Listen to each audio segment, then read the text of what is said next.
Three, two, one, and we should be streaming live. Mr. McWomble, do you want to take it from the top? Hello, good evening, good afternoon. Hello, everybody. If you haven't seen the trailer for Death Stranding, you don't like video games, and stop watching this. Also, go and see Mitch's reaction video. Yeah, it Mitch was did good. a reaction video on his YouTube channel, Freeze Frame Rate. I got his plug in so he couldn't. Right, we are the Beerumverate. We are a group of people who like good beer and video games. We are not here to promote drinking. Please drink responsibly. And any beers or breweries we talk about aren't paying us. And I'm drinking a fruit beer again because I'm a glutton for punishment. Mitch, how are you doing? I'm good. You know, Death Stranding came out. It was a little freaky, but yeah, I'm living. We're living in a life we actually understand what Death Stranding is for once. Kind of. No one I don't understands what understand it. Yeah. Even Hideo Kojima doesn't understand what Death Stranding is about. I think I probably understand Death Stranding more than I felt like I've ever understood it before, and I'm like, this is great. That's not entirely difficult, though, because of the lack of everything anyone knew about it. It's not like suddenly we've had this epiphany. It's like, oh yeah, that's what it was about. It's still fun. What the hell is going on? Right. Here, Matt. Yeah, might as well introduce you as well. Hello, I'm Burkoff. Where were you last week? Having a good time somewhere? I was in I was on the beautiful island of Oahu in the state of Hawaii, enjoying some sun. I don't know if I'm any tanner than I was before. Generally, I go red right back down to white. I don't really tan. It's the Irish blood. Well, you're definitely we're definitely more white than you right now, so you got it. Right. Do you want to do beers or rumors? Beers or rumors? We have to do beers. We have to do beers. So earlier in the week, I was talking to a coworker of mine, and she was telling me how her husband found a new brewery in town. They've only been open 3 months. They do not have anything bottled or canned. Everything is straight from the tap. So I decided I was going to go down there today. I've already been drinking. It's only 11:30, but I've already had quite a bit. And I picked up a growler of, I think, what's going to be their signature beer. It is, as soon as I find my phone, I can tell you what the name of it is. It is a hazy IPA. The name of it is Scenic Citra Kool-Aid Hazy IPA. It's 6.1%. And so Scenic Brewing Company, they're brand new here in town. They're about 10 minutes from my house. Really cool people. That's dangerous. Yeah, right. Now, before you actually show anyone what this looks like, the only thing that I can describe it is Matt showed us what it looked like earlier on, and it looks like a drink that some health-conscious vegan marathon runners might down before a workout. Does it have flavors of, I don't know, wheatgrass and watercress? No, it doesn't. Thankfully. So yeah, this is what it looks like. Okay, so I was still really confused for a second there, McWomble, because I was like, he just showed us the container. I was like, what are you talking about? You just like, are you drunk already? Because seriously, you just showed it off. But now I get what you mean. Okay. Yeah, so this is what it looks like. It's a little florally to the nose. Incredibly easy to drink. Like, it goes down real smooth. From what I understand, there's a lot of dry hopping that goes on with this one, but it's not overly potpourri. So you get nice bitter, um, some botanical flavor, a little bit of orange peel. Um, yeah, it's like I said before. I think this is going to be their signature beer. Um, Nothing else is quite like this. I've never had another IPA quite similar to this. Really enjoyable. 6.1%. It's fairly easy to drink. So, yeah, that's my beer this week. Good. I'm glad you're enjoying it, and it's good to support local institutions. So well done, you twice. Now you've got the entire rest of the episode to screw up. Mitch, Yep. How's it going? What have you got going on at the moment? What I got going on is I stopped by someplace really quick and I was like, okay, I'll just pick up, do with a little story of this is what I called my college beer, my beer that I just drank constantly through college, and it wasn't a terrible college beer. It's not one of those cheapos like a Bud Light that tastes like water. No, not that. I go with the classic Northeast. I don't think I've ever had that before. Where's that from? Oh gosh, don't ask me that question. I can probably text you the details later, but looks like it's Minnesota. It's a Minnesota beer. Is it 3.2? 3.2, no. 4.7% alcohol volume, 17 IBU. It's I usually am not a fan of darker, richer beers, but this one is just light enough where it's still got that rich taste, but it's light enough that it's not too heavy. So it does feel like a perfect blend of if you are not a fan of richer beers but you want to have a richer beer, this one would be one for you. It looks like a Marzen. Like that type of style. Probably. But yeah, Northeast. Check it out. Right on. I think that'd be quite expensive for me to try and check that out. It kind of looks like you cut. Just take a trip. Come to the U.S. Just we got this nice set that we can just like do a double screening. Getting trashed. It kind of looks brown. Yeah, it's got that kind of color to it. Oh yeah, here's the color. Yeah, it's very actually dark. A bit paler. Yeah. Right. So here's what I need to kind of cast it in a bit of shadow so you can actually read the label. A fruit beer. Damn it, McWomble.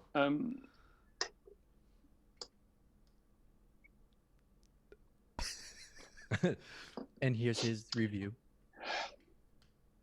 Right, rumors. You're not even going to talk about it?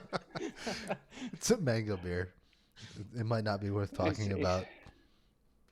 He's so sad. I saw it, and it's kind of this thing. I've got this thing in my head now. I need to find one that I actually like. The one fruit beer to rule them all. But it's just not happening. Matt, you have a Death's Stranding rumor. I do, yes. So my sources have told me that Hideo Kojima is crazy enough and wily enough with his marketing gimmicks that on November 7th he will fake his death. That's pretty much it. He's just gonna fake his death, and everybody's gonna think. And then just no details about like what the death's gonna be like.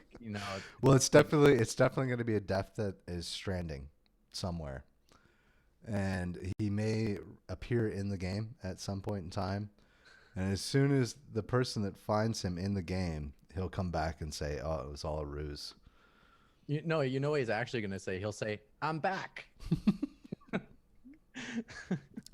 He'll be holding a baby. That's a given. Yeah. and he'll just say it's not my child. It's Norman Reedus's baby. Okay. You've watched that trailer too many times. Right. So my rumor is slightly more down to earth, and it is that Troy Baker's character of Die Hardman, the voice that was used or that he used in the trailer isn't actually going to be the voice in the game, and his character is actually going to be Welsh. Okay. Because you may not know, but Die is a Welsh name. I did not know that. So, I didn't know that either. So he's not going to be Die Hard Man, as in Die Hard Man. He's going to be Die Hard Man. This is pretty obscure. Yeah. Well, for maybe more learned and global people than yourselves, we might actually know a bit about Wales. Yeah, that's more, Americans. More so than Marcus Beer comes from there. Right. That's exactly who I thought of when you said Welsh. I was like, oh, Marcus Beer. I really would like to hear Marcus Beer's thoughts on Death Stranding. Right. If there's one person I really want to hear from about Death Stranding, it's Marcus Beer. With a glass of whiskey. Oh, man. So I cheated. I'm not doing a rumor today for you because my sources got tapped out. I mean, he's gone. I can't say if he's still alive or not, but again, like my methods were pretty harsh. So I need to find a new source. So I'm working on it. But I did find something super crazy, and I was like, what the heck? And it didn't make any sense in my brain. Still doesn't make sense in my brain. I thought, okay, I'll play a game with you guys to figure out if after you hear this being like, does this make sense at all to you? So yes, it does have to do with my channel, Freeze Frame Rate. Go check it out. It's great. But I'm going to give you 3 titles of 3 videos I've done, and you're going to pick the one that has the most views. Okay. Got it? All right. So when we said people could come on here and plug their shit, we didn't realize that was going to turn into this. It's crazy. You just go with it. So you have Nindy's Showcase 2019. You have Devil May Cry 5 trailer reaction and Tennis World Tour review. Where's the Days Gone video? Because I think that would have the most views. It does not. Oh, really? I'm going to go tennis. I'm going to say tennis. Okay. What are the other 2? Devil May Cry. Were you 5 not listening? trailer reaction. Jesus Christ, Matthew. and Nindy Showcase. The condescending Matthew's come out again. Nindy Showcase, Tennis World Tour review. Nindy Showcase 2019. Let's get the title proper. Right. Tennis World Tour review, and whatever one there was in the middle. Devil May Cry 5. Whatever one there was in the middle. Yeah, I'm gonna go with tennis too, just because it's a blanket search term. True. Okay, so Nindy Showcase 925. Okay. Devil May Cry 531. Tennis World Tour 1,571. Nice. And it is always one of my top trending videos, and I do not understand why. Dude. It's a horrible game. Don't go play this. Don't spend your money on it. It's awful. Literally, that's what I say. Yeah, but there's always going to be a tennis tournament on at some point. So right. I guess, but I'm always surprised when I go on my metrics just to check it out, and all of a sudden I just see Tennis World Tour is trending every single time. I was like, no, it's not the one that's like Death Stranding just came out. Right. That's not trending. It's Tennis World Tour. What the hell? Oh my god. Roland Garros is on at the moment, so maybe people are interested. Serena just watched. I could go She's on. off, unfortunately. I could go on a tangent here talking about my videos and my channel, if you guys don't mind. The main topic that we want to get into.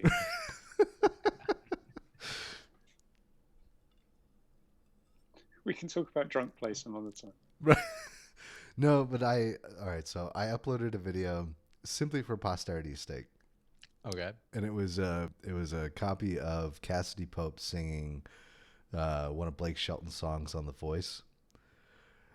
Every time I fucking log into YouTube, Who? somebody has been commenting on that video. The reason that I have over 1,000 subscribers is that video alone. Nobody watches any of this other shit, but like that one really? video, yeah, it's ridiculous. Tell I you mean, what, you though, could make a boatload of money just posting like things people will watch of like people sing stuff. Literally, you could do that and have a channel of like 500,000 to 1,000,000 subscribers. Right. It's like the easy money so, way. So we need for the next show, after the announcement of Ubisoft's game Roller Derby, we do this. We do this from our phones on roller skates. I'm actually slightly excited about that game. It seems quite interesting. I need to buy a pair of roller skates. Oh, there's a rink nearby. I can just hop on. Yeah, and the indoor rink. Come on, Minnesota. They're everywhere. 2 miles, there's a rink. 2 miles, there's another rink. True. All right, so we should probably get into the main topic. McWomble, you want to go ahead and introduce it since it was your pick? Ron. Well, if you actually think about it, the World Trade Organization would probably want lots of people to have gaming addiction. Yeah, indeed. Because then they'd be spending loads and loads of money on loot boxes and microtransactions. So the World Health Organization probably thinks it's a bad thing. The World Trade Organization probably going, yeah. So it's officially been designated. So after the initial proposed designation, they've now actually made the designation of game addiction official. And I don't know what that means in the US, but what that means in the UK is people have been able to open either specific clinics to treat the addiction or amend what their clinics can actually offer in terms of their service to treat that as an addiction. Right. And what I wanted to get is a kind of view from you, because I had, as I've put in the notes, quite extensive set of notes that I've put in there, more so than any other episode we've ever done. Yeah. My initial reaction to this was, well, this is bullshit, isn't it? And Matt, I know you posted some comments and tweets saying, well, this is a load of crap. So just to kind of, what were our initial thoughts around that, and have our initial thoughts changed? Because mine have. My initial reaction was, this is just another step in the vilification of video games, and it's acting as an excuse for people to get away with bad parenting, because most of it is around, we want to think of the children. Right. Exactly. Well, it shouldn't be the government's or the World Health Organization's responsibility to manage what your children do in your own home. Yeah. So my position. I'm going to keep going, and it's a means for psychologists to set themselves up as being experts in game addiction, and when they probably know absolutely dick all about video games and what contributes to them being compulsive or addictive at all. So they're trying to look out for themselves in that sense. As, whoever can set themselves up as being the industry expert for that most quickly will probably rake in the most money from the first rounds of people coming in to get treatment. And then I started thinking, well, what's the difference between people getting up at 2 a.m. in this country, at least, because to watch the latest series of Game of Thrones? So if you've got a 9 to 5 and you're getting up at 2 a.m. to watch a TV show that you can record and watch later, how are you not doing something that's detrimental to the rest of your day by getting up at that time? Right. But that's treated differently because it's TV. I agree. I disagree, but go ahead. You go first. So I should preface this by stating that I am a card-carrying member of the Libertarian Party. So my... I thought you were going to say the NRA then. No, I don't. No, I'm not a member of the NRA. I do support everyone's Second Amendment right, but no. So my initial reaction is the same. I think it is kind of bullshit, but it goes a little deeper than just it's a bunch of bullshit. I think that maybe we can get into this a little bit after Mitch gives his initial reactions, but I think it's a fine line to walk, and like you were saying, you know, it sets it up for certain people to make a decent living at this unknown frontier of psychology and psychiatry. You know, and cui bono, who benefits, right? Like, why is this even a thing? Why do we need this? Those are the questions that I ask. So maybe Mitch, you can, what are your initial reactions on the ICD-11 designation? Well, I wasn't surprised. And the one thing I wish I looked up really quick, but I wasn't surprised by it, and I don't necessarily disagree with the route that they are going. And no, obviously there are going to be groups of people that in any type of situation, there's always going to be a group of people that will take advantage of something to profit themselves and not do what is really meant to actually do. And I just personally really believe that anyone can truly get addicted to anything that is something that is consumable in some capacity. So just like video games is a visual and dexterous consumable, drugs are consumable by a lot of different methods. But food, food is consumed. So I think addiction can be something that can happen to anybody. And so I think the more help that we can offer to people, I think the better we can be.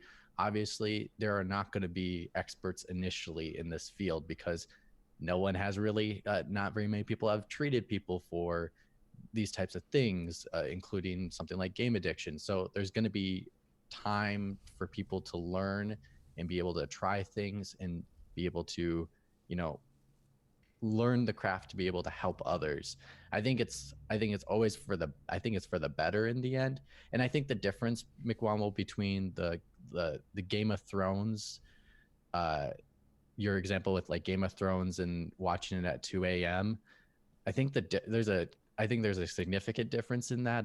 I think the main reason of that is people don't want to miss out on what is considered one of the best shows that people are going to talk about all day at work the next day, that are going to tweet on Twitter all day long, and they don't want to miss out. There's the fear of missing out nowadays. And so people don't want to be behind the times, they want to be with the times.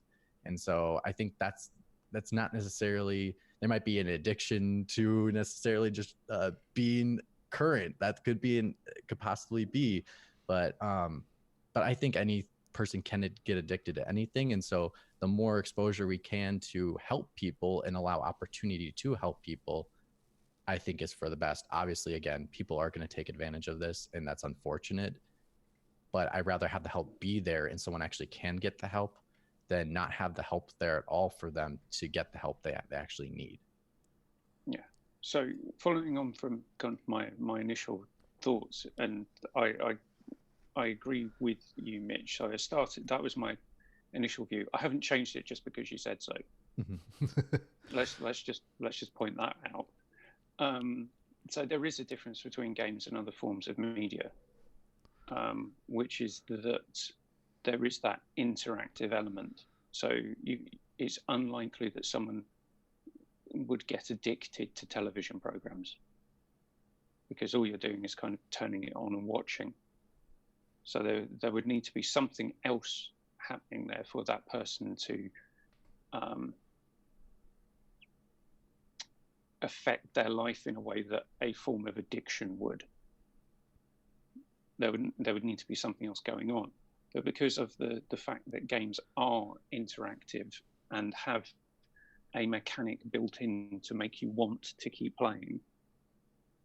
And they can last forever. Some games can't last literally forever. It's I mean, World of And Warcraft. they've been designed purposefully. Some games have been designed purposefully in a way to incentivize elongating playtime. So it's the thing that kind of I come back to is you've got a situation where you are designing a game and you want to make sure that people want to keep playing it. There's one aspect of, well, you could just make it fun. Or there's the other element, which some companies have started doing. They've probably been doing it for God knows how long, but we just haven't known about it, which is they actually get psychiatrists in to tell them how to design their games that will have the most impact on the human brain to make people want to keep playing. Right. Now, that's the nefarious shit that this designation and the legislation that is going through your Congress at the moment should be targeting. But it seems to be, you've got a way past the post Congress who don't actually understand what it is they should be targeting, and then you've got the close the gate after the horse is bolted WHO response, which is people are suffering from addiction to video games. There needs to be something in between that says, actually, we don't want people to build games that are psychologically manipulative to the point where people could get addicted. But I think the difference, though, I understand your point. I would definitely agree with that personally.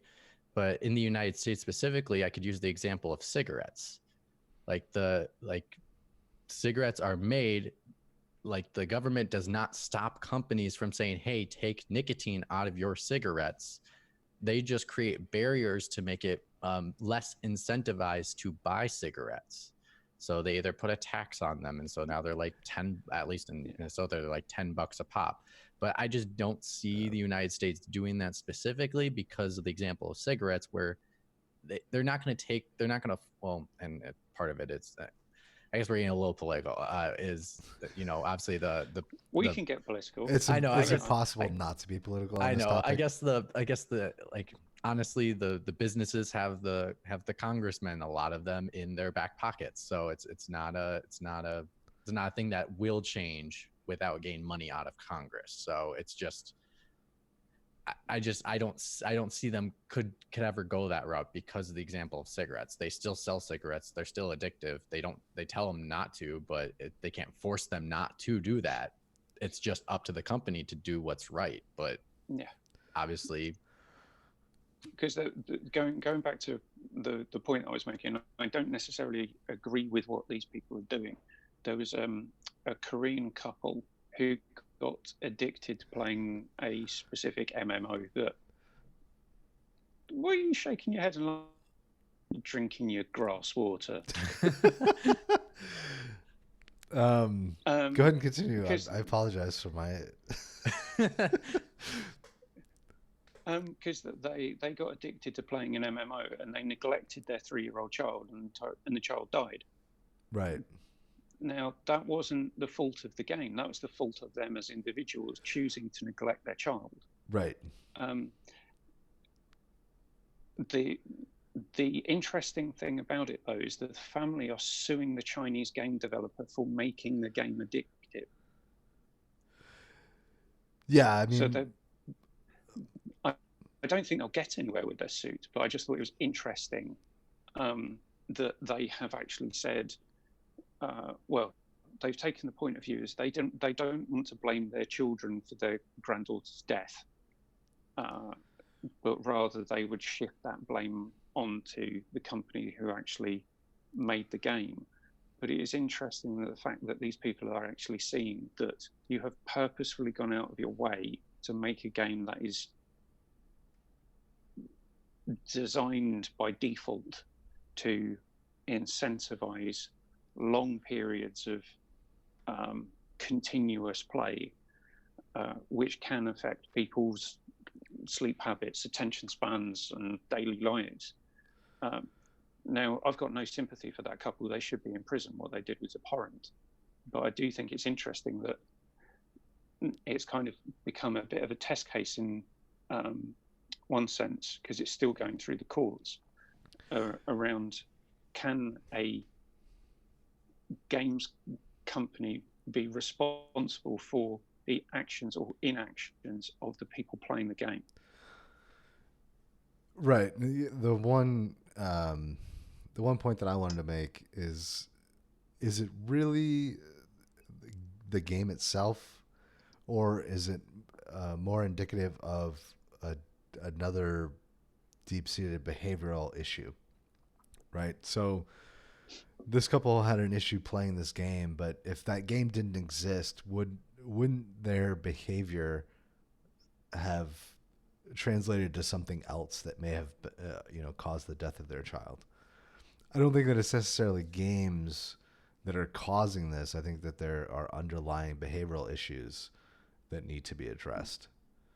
It's not so much that these companies they employ an economist and a psychologist to figure out how do we best manipulate our customers into spending the most amount of money.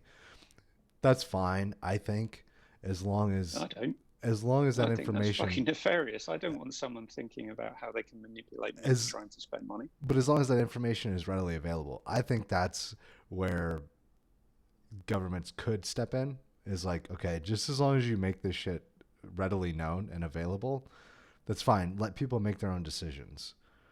As long as they know that going in. So a disclaimer at the beginning of the game saying this could potentially be highly addictive, where you could play long periods of time or something like that. Right. Yeah. And going back to your cigarette analogy, it's the same thing we do with cigarettes, right? We just put a big back of the box. Money. Yeah. We just put a big box on there that says, this is harmful to your health. People make their own decisions. I don't think that's interesting, because the only thing that you see is when you boot up your you don't have it on Switch, but it's definitely on Xbox and PS4. Things about photosensitive epilepsy. Right. Specific games, when you put them in, will mention if they have flashing flashing lights or visual images that could cause epilepsy to people that are susceptible to it. Yeah. So it would actually be quite interesting to say, if you have an addictive personality, please don't play FIFA or Madden. Well, I wouldn't say you can't really define it that way and say you have an addictive personality. It's much deeper than that.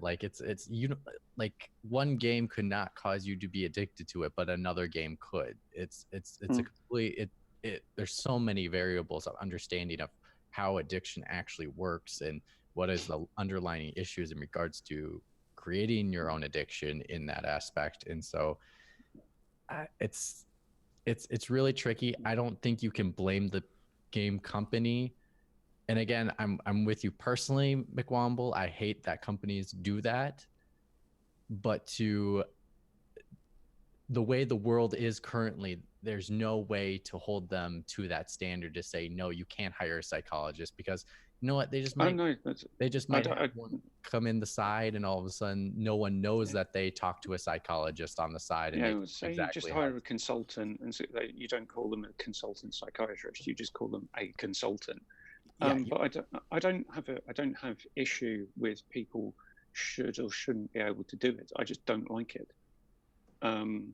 And in the same way that I don't like quite a lot of how some advertising is done, but the difference is I can recognize when someone's trying to do that. Right. So but there are going to be. Normally, I'm much more conservative about things like this, so it's kind of, yeah, you make your own choice, do what the fuck you want. But I don't know, I'm coming across the slight socialist in this discussion. I didn't think I was going to be. Okay. In that regard, there are going to be people who aren't able to recognize that they're being manipulated. And even in kind of general life, people, it's quite easy to manipulate other people. I was talking to someone at work recently, and there was 2 pieces of work that needed to be done.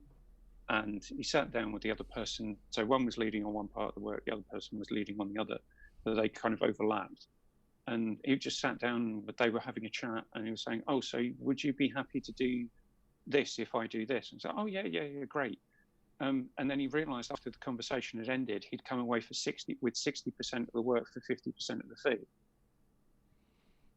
So it is quite easy for someone to be able to manipulate you into making a decision that you don't necessarily want to make. And there are things in games, not so much the kind of light touch MMO type things like randomized loot and all of those kind of things. I don't really have a problem with those. So if you're designing a MMO playing, randomized loot drops are a great way to do that.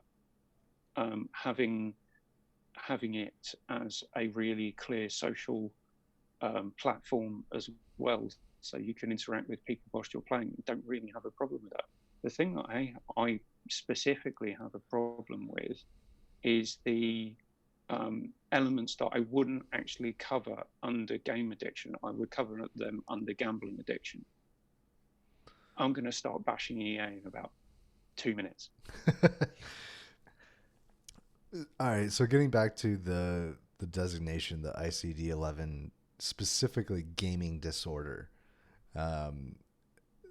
The ESA, I don't know if they sponsored it or if they were just involved. There was a paper that was written in response by 34 different individuals from Johns Hopkins and all different respected institutions for psychiatry and psychology. Who's Johns Hopkins? The Johns Hopkins. Okay. Anyway, so inside the paper, there's one particular sentence that I thought was really interesting, though. But even if patients are simultaneously A, intensively playing video games, and B, functionally impaired to a clinically significant level, the question remains whether A causes B and whether there is a benefit from formalizing a disorder based on this assumption. That sticks out in my head, and I think when we go back to the original topic of the World Health Organization making this a specific designation, I think that you're walking a very thin line, especially when you consider the repercussions that it could have on the industry and the companies involved. We've all kind of said, let these companies do this as long as there's a warning, or as long as people are aware of this going on.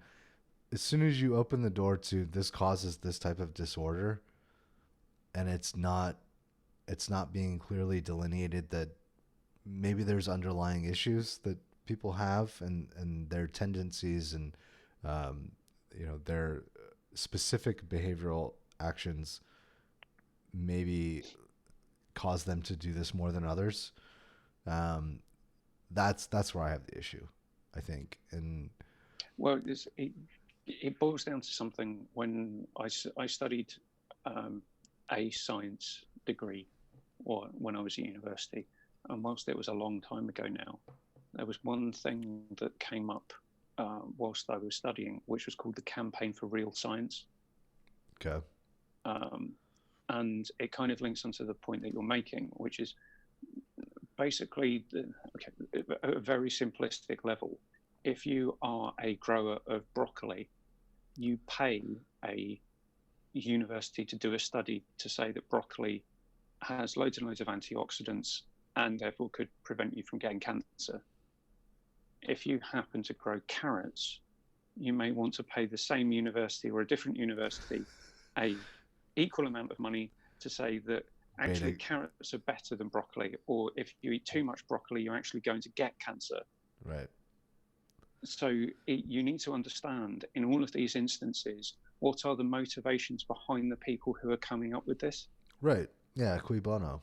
Who benefits? And so we don't actually know entirely where this started at the WHO, or really what they're trying to get at, because they've come up with this fucking massive blanket to cover the entirety of video games, when actually you're quite possibly thinking about specific elements of games that could be covered by other things, such as gambling, or you're creating something to treat people for something that's totally different. Right. So do they actually need to be treated for game addiction, or do these people actually need counselling for something that's going on in their life that's meaning they're undertaking this behaviour? Right. Is it a symptom, or is it? Yeah. Right. Yeah. Because most of the stuff that's coming out is kids playing video games for 10 hours a day and not getting enough sleep, and then not going to school. Now, is that addiction, or is that just the kid not wanting to go to school and play video games instead? It's tricky. I think instead, I think would have been better overall. I love it that you both drank your beer at the same time. That's 3, 2, 1. Drink. But I would say I would have preferred, instead of having a like gaming disorder, to just have a technology disorder instead. Yeah. What about social media? Because I've seen it leaches. Because I've seen so many. Oh yeah, go ahead. I was gonna say it leaches into that. So I'll have to go back to the technical document, but they do specifically address the social elements of online gaming and how that relates to social media and how we interact with that. So it's not just gaming; it's also relative to our interactions with the internet and social media as well. Because I've seen, and actually it's been a crazy thing on the some deep stories from some networks have done some kind of deep dives in regards to, families and technology, and like when their kids seem to be addicted to their technology, what have they done? And like some people take them to camps where they like actually have to like go in the woods and like learn to like campfires and talk to people and interact and that kind of thing. And you can see they truly go with a withdrawal of some sort, to the same capacity as something like a drug addiction or a nicotine addiction.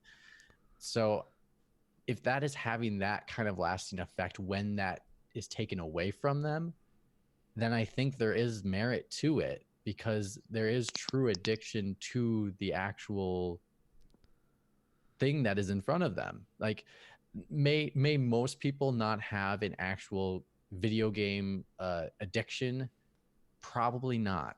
But there is and people are always gonna use the same like soliloquy of if they're playing games all day long and they play them all night long and they don't want to go to school, then they must be addicted.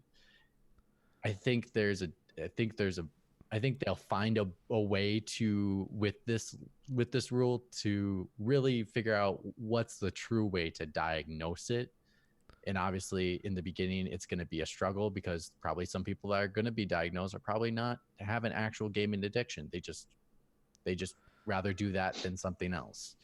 Yeah, because one on that, and I'm going to keep coming back to it. One of the first people in the UK who's been treated for game addiction was someone who ran up fraudulent credit card accounts in order to buy FIFA packs.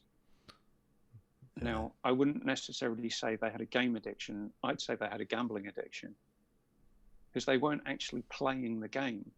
They were just buying packs. Yeah, I think unfortunately it's kind of gaming, it's tricky because there you could say with the loot boxes, with how like EA's business practices in regards to the card packs and all that kind of stuff, you could split gaming addiction into two separate categories of actual real game addiction, which is actually being addicted to the video game itself, or the extra things that come with the video game, which is the gambling addiction, which what you would say, which when there was that survey that you kind of posted a link to of someone doing a survey about stuff, one of the questions was, which I found really interesting, which I think helps break it down better, is they were saying, did you play more online games or offline games or both? And I think if they're playing more offline games, then it's a possibility that it's more of a gaming addiction than there's a potential of the gambling addiction, because you don't have that online connectivity. You're not going to put your credit card in there and all that kind of stuff. But Right. that's just, yeah. I think you could split it into two different ones of, yes, gambling addiction can be one of them. And actually the gaming addiction is a real one. I think there's also the designation that should be made of like when this is diagnosed. Are we talking about, you know, kids that have significantly more free time than adults that lead, you know, lives where they have to go to work and pay bills? Because if you look at me as a child, I spent a shit ton of time playing games. And me too. It may have been considered unhealthy under this type of designation. But me as an adult, I struggle to find time to actually sit down and play the games that I want to play because I'm so focused on, okay, what do I need to do for work? What bills do I need to pay? What, you know, I'm actually living my life in. How much attention do I need to pay to my lovely wife? Right. How much attention do I need to pay to my wife so that she doesn't leave me? What type of social interactions do I need to have to be a normal individual? You know, like going out to dinner with friends and family, and you know what I mean. Like these are things that we do as adults that you don't necessarily do as a child. How much time do I dedicate to a podcast about beer and video games? That too, right. And you may hate doing those other things and you really want to just be playing those video games, but you're not canceling those things to go play the video games. And that's the important part. Yeah. And I think specifically in the context of the United States, we have a tendency to overreact and shoot people. No, we have a tendency to overprescribe drugs. Oh, absolutely. Which really bothers me, and I think it's a unique perspective to this type of thing because I think that the default position for most American physicians or American psychologists and psychiatrists is that it's to medicate. Yeah, it's to medicate, and I think that's a bit aggressive, you know. Especially in the beginning process, right away in the beginning process. You could get really conspiratorial now, though, couldn't you, with the way that the pharmaceutical industry is set up in the States? It's horrid. I don't think there's any conspiracy that we need to get into. Like, they definitely spend a lot of money to make sure. And they wouldn't be spending a lot of that money if it wasn't working. So I do not understand how people don't get this. And right, exactly. Sorry, that is one of my biggest frustrations in regards to like politics and money, and people tell me like, oh, it's not legit, and I'm like, dude, they would not be spending millions and millions of dollars. They rather have that in their pockets. And you know why they spend it? Because then they keep their other millions they already have. So like they wouldn't be doing it if it didn't work. They wouldn't be wasting millions of dollars. They're not that stupid. Right. So while there may exist these behavioral issues that people have that get them to the position where they're spending more time with games than is healthy. If you have physicians or psychiatrists that are basically saying, well, just take this fucking happy pill and you'll stop playing games. Like that's where I have this bedtime pill and right. You'll go to sleep when you need to. Yeah. That's where I have the issue of this. And then the pill to get you up in the morning. Right. That's where I have the issue of this specific designation and saying, well, because you play games too much, you have to take this pill, you know, type of deal. And I know it's a rabbit hole. And do you know that there's a specific drug for it yet? No, but I can imagine they'll probably, you know, use something akin to like. I thought you had some inside track. No, I wish. You play games, take this pill. No, I imagine that it's probably going to be similar to Zoloft or Adderall, or they're going to use drugs like that because, all right, specifically going back to and I'll make sure that the link is in the comments or in the description of the video for the survey that you can do to see whether or not possibly you might have a gaming addiction or a gaming disorder. Or if you want to try and use it to get Adderall or Xanax or right, whatever other drugs, or Zoloft or Zoloft, just you mean? Right. Sounds like a character out of Superman. All all of the questions are very sort of I wouldn't say misleading, but they're very leading questions. And like, are you unhappy with life? Do you choose to use video games to escape from reality? And well, that comes back to what I was saying about bad science. Whoever's written that survey, because you filled it out, I read the questions but didn't actually complete it. Right. And some of the questions are particularly leading. Yeah, some of them, like, I was like, this doesn't apply to me. In like, it was like you're missing a third option for this answer.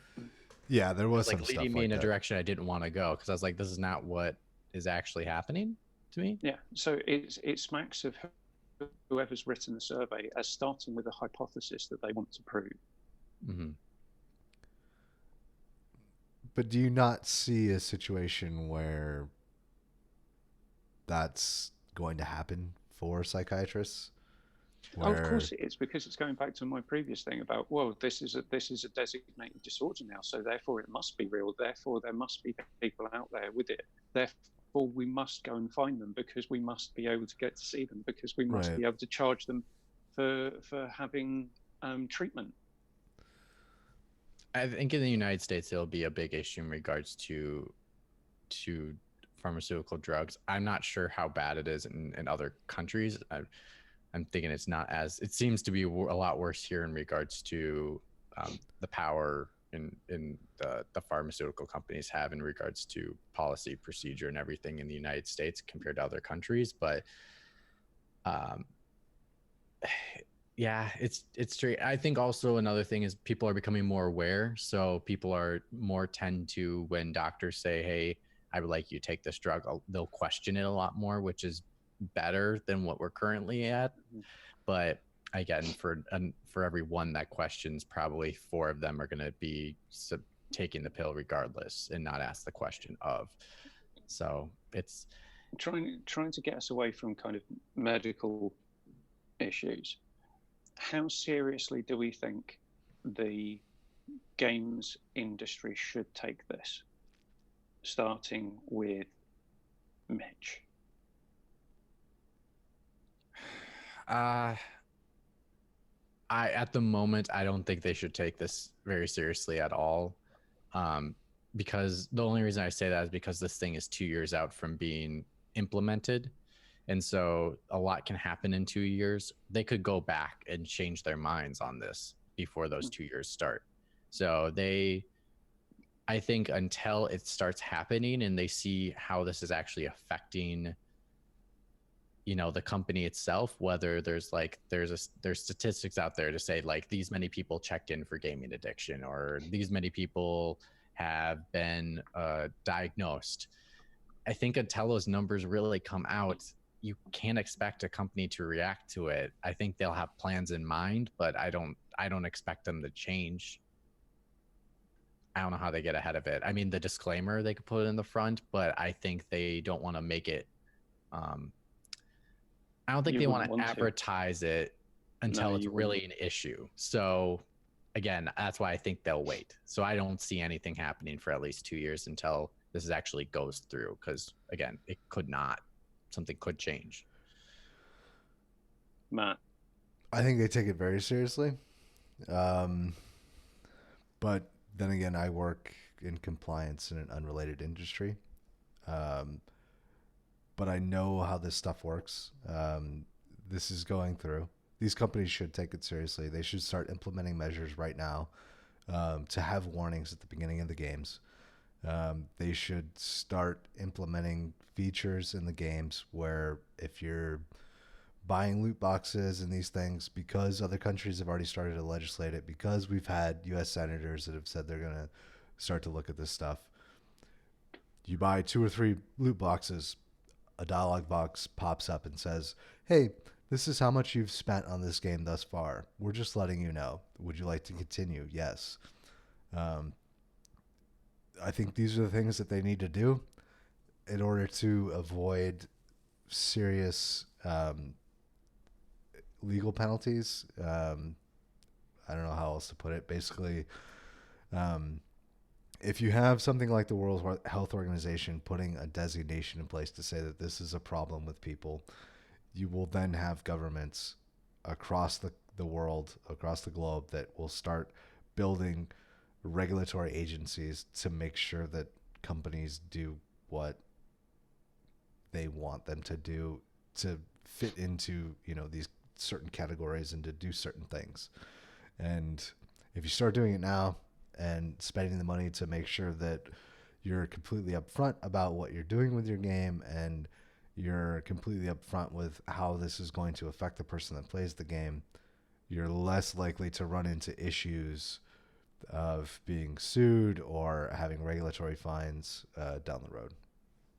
And for Berg, I think they will. I personally agree that they should do all those things, and I think they will start doing those things as we get I think they're going to wait a year out before they start implementing it, because there's the potential. It's a 2-year waiting window. I don't think they're going to start doing it right now, but I think they will have the plans in mind for when the date comes, and then they say, now we will start implementing these stuff because now it is considered a addiction. Well, So I think they would do those things, all the things that you mentioned. I think they will take it seriously and do all those things. But I think they will not start doing those things until the 2-year window is done and that it actually has started. And that way they say, Can I nope. give a different? Yeah, go ahead. Sorry, I'm going to kind of agree with both of you, but say that there's going to be some elements of the industry that are too either happy to ignore or just totally dismissive of the whole thing and just carry on regardless. Well, you have that too. I mean, you have companies that are probably looking at this saying, what is the risk analysis? What is the overall cost to us? Because the thing will be is more than likely what will happen is you'll make a group of lawyers very wealthy off the back of, can you tell us if there were any regulation put in place to say that we have to comply with new legislation around protection of people against gaming addiction? How do we get around that legislation? Yeah, it's all about, because it's terribly difficult to prove. Well, it's all about how much money can we make between then and now, right? Do we spend the money now on compliance, or do we spend the money after we've already made it on whatever regulatory fines are going to hit us? And I think you make an interesting point, McWomble, because I think you're right. Different companies are going to take it seriously in different ways. I think if I'm EA right now, I'm freaking out a bit and maybe want to jump on this bandwagon of compliance sooner than later, because all my EA games have some kind of microtransaction in them. If I'm Sony, gambling, I definitely do more of single player experiences, and there's not as much of online transactions within their platform. So will they not do it as instant as another company would? I think when you say risk management, I think that's something they do keep in mind in that aspect. And then EA could just totally go, we don't care, and we're just going to keep doing what we do and just not be compliant. But I think if you're EA, you should be the one that's most worried, because I think we get it in regards to like gambling addiction and gaming addiction, but I think the majority of regular people that aren't gamers think them both as the same, and so they're going to put them as one.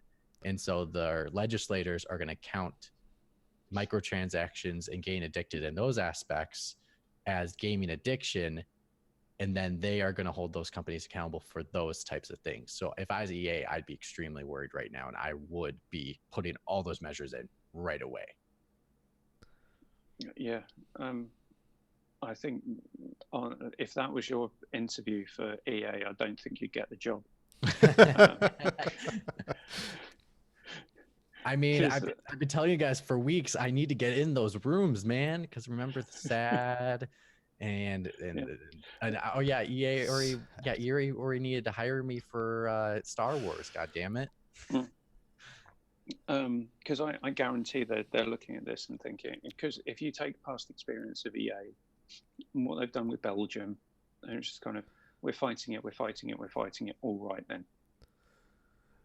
We'll just carry on making money from elsewhere.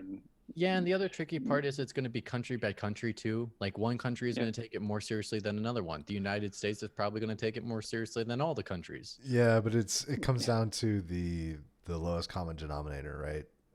Just like you develop a game for the system that most people own and scale up from there, you're going to adjust your compliance program in the same way. What is they'll probably not put a disclosure in one country, but put another disclosure in another, depending on how they feel. Right, but and you adjust it based on that. Right. So, like, what is the maximum, regulation put on there? Yeah, and then go down from there. Yeah. Yeah. This whole thing, I think it's right. Trying to wrap up what we've got, because we've rambled a bit. We have elapsed an hour or two, so. Yeah. I personally think that someone, like Mitch said, someone can get addicted to playing games. Whatever game it may be. There are some that are more, I'm trying to think of a better word than egregious, in terms of making their gameplay more addictive than others. Right. And that's actual gameplay, not the gambling stuff that sits alongside certain franchises from certain major publishing companies. So I do actually think that it can be a thing. Do I think that the way that it's been announced and the way that it's being talked about, and to call us out for being deeply hypocritical, as are we kind of adding fuel to the fire? Because how it's not like gambling or alcohol or drugs. It's not as ubiquitous as those. I don't include smoking in terms of a kind of in the same way as other addictions. Because Matt, I don't know if you know, but after 2 weeks, if you stop smoking, there's no actual nicotine in your system, so it's just habitual. Right. So if you wanted to stop smoking, after 2 weeks, there's no nicotine, so it's just then you telling yourself that you just don't need to smoke. Right. We'll see if I can get that. Oh, sorry, Mitch. I'm on a campaign to try and get Matt to quit smoking.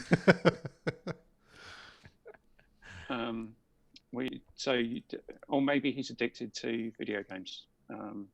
One or the other. I wish I had the time for video games to be addicted. I wish you had the time. To smoke. I kind of think this has been a bit blown out of proportion. Particularly in line with other things that could be considered to be more nefarious. So I've been watching a bit of the tennis from Roland Garros with my wife, and literally every ad break is, this program is sponsored by Bet365.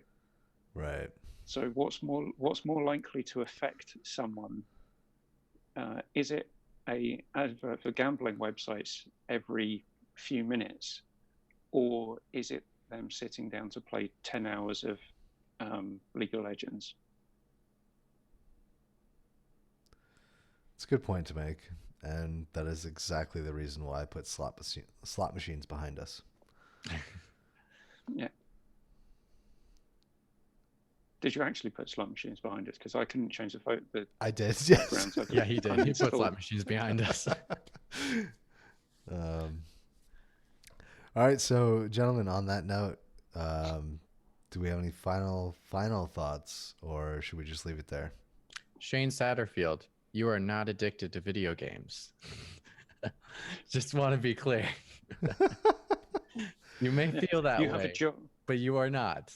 You are fine. You have a job You're working good. on video games for people who like video games, where you have to play video games and talk about video games. That's a whole another rabbit hole too, right? I mean, if you're in that industry, could you be diagnosed? That's a potential. Do you want to know who I think has got a game addiction? Who? Hideo Kojima. I knew you were going to say that, David. Full I should have circle, said it Full before circle. before you actually put it out there. I should have said it because I knew. He probably made Death Stranding off Relapse. He was in rehab after he left Konami. He's come out. Oh man, that's how he got all those ideas. He was just like, oh man, World War I, World War I. He was locked in a padded room in a straitjacket somewhere after leaving Konami. It was just tripping balls. Mads Mikkelsen. And then he heard a baby crying, going, "Oh, there should be a baby connected to me right now, baby, bridge baby." Naked Mads Mikkelsen on fire.